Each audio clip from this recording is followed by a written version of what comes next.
এইটা দেওয়াতে এই যত রিক্সাওয়ালা যত প্যাসেঞ্জার সব লোকের ক্ষতি করা।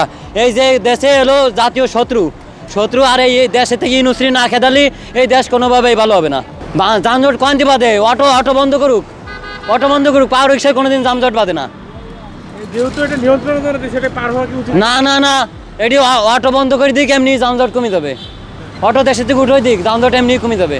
এটা দেওয়াতে এক হিসাবে ভালোই হয়েছে, যদিও রিক্সার জন্য খারাপ হয়েছে, কিন্তু তারপরেও ভালোই হয়েছে।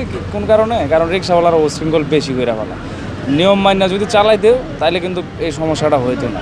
দেখা গেছে যে তারা ওরা চালা মানে কাউরে পাত্তাই দেয় না। দেখা গেছে যে কোনো বড় গাড়ি যদি পিছনে হর্ন দেয় এরা সাইড দেয় না, সাইড না দেওয়াতে দেখা গেছে যে ঝামেলা বিশৃঙ্খলাটা বাজে। বান্ডেল থাকলে প্রতি সেনমানিতে টাকা বাঁচবে। বিকাশ সেনমানি বান্ডেল কিনে জিতুন প্রতি লেনদেনে। সাইড দিত তাইলে হয়তো বা পুলিশ এই পদক্ষেপ নিত না, কিন্তু নেওয়াতে আমার মনে হয় ভালোই হয়েছে। পার করলেন কেমনে এটা? বাঁকা করিয়া, চাকা বাঁকা করিয়া। অনেকেই তো পারই করতে পারে না, আপনি কেমনে বুঝলেন যে ব্যবহার করা যায়? কিন্তু আপনার বিটটা হলো সোজা, চাকাটা একটু বাঁকা করলেই পার হবে, আর সোজা হলে তো ফাঁকে ঢুকে যাবে চাকাটা। এটা দেওয়াতে তো এখন কেমনে বুঝবে? এখন এটা কি আসলে আপনাদের জন্য কেমন? আমাদের জন্য তো অসুবিধা। যেটা দিচ্ছে এটা তো একটা গাড়ি প্যাসেঞ্জার নিয়ে পার করতে অনেক কষ্ট। এখানে তো একটা স্কুল আছে, এখানে তো বন্ধ করার কিছু নাই। যেমন ওইটা সোজা রোডটা বন্ধ আছে, এটা তো আমরা জানি। ওখান থেকে জাস্ট শুধু এই পর্যন্তই একটা রিক্সা আসতে পারবে, এর বাইরে না। কিন্তু এই গলিটা এই কারণেই যে ওদিক দিয়ে আসবে, যাত্রী নামাবে, এদিক দিয়ে চলে যাবে। রাস্তা তো চলাফেরা করার জন্যই। বাজে যায়, সব সময় তো বাজে যায় না, সব সময় আবার উঠতে তো দেয় না। যে সময় উঠতে ওই ব্যাটারি চালিতগুলা, আমাদের কথা যে ব্যাটারি চালিতগুলা এগুলা বন্ধ করে দিলে আমার মনে হয় ঢাকা শহর যানজট মুক্ত হবে আর কি, ইনশাআল্লাহ এটা আশা করা যায়। কিন্তু এটা বেশিরভাগে আপনি এটা অবৈধ।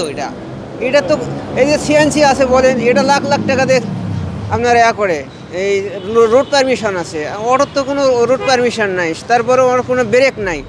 এরা তো যানজট করে বেশি, আবার অ্যাক্সিডেন্টও করে বেশি। এই জন্য ভাই আমরা বলি যে আমাদের ইনকামটা ওরা খা ফেলছে। তা আমাদের কথা যে অটো নামার থাক না, সমস্যা হয় নাই তেমন একটা। নিয়ম শৃঙ্খলা রাখাটাই ভালো, যে কত একটা নিয়ম আছে। যানজট করে এক একজনে এক এক রিক্সাওয়ালা এক এক দিকে চলে যায়। আমার টিউবের ক্ষতি হলো, টায়ারের ক্ষতি হলো, আমার সময়ের ক্ষতি হলো, ইনকামেরও ক্ষতি হয়ে গেল। রিক্সা আটকানোর জন্য এই টাকাটা দেওয়া হয়েছে, এটার জন্য দিছে পুলিশ। এটা পার হওয়া কি উচিত কিনা? এটা উচিত না তো, এখন অনুচিত। মানে আমাদের হচ্ছে সময়ের ক্ষতি। মানে দেখা গেলো যে এখন আছে 10টা বাজে, 10টার সময় সব রুটি ফাঁকা থাকে, সব দিক দিয়ে গাড়ি ঢুকান যায়। তো এর কারণে এটা ক্ষতি। দিনের বেলা তো এমনিতে দিক দিয়ে আসি না আমরা, দিনের বেলায় মরি আটকে দেয়, ও মরে আটকে দেয়, এদিকে তো আসার কোনো কায়দা নেই। কেন এই দিক দিয়ে ক্ষতি হলো আমাদের। রাতের বেলা সব জায়গায় গাড়ি চলে, কোনো রোড গিয়ে হয় না, বিএপি রোড থাকে না 8টার পরে। কী হবে সমস্যা হল, টালি পড়লো, ওই ট্রিপটা দুর্বল হয়ে গেল না, দেখা গেল মহাজনেরও ক্ষতি, আমারও ক্ষতি। কেন আমার তো 2 ঘন্টা যাবে এটা সারতে, আর এই 2 ঘন্টায় আমি নিম্ন হলে 200 টাকা ভাড়া মারতাম।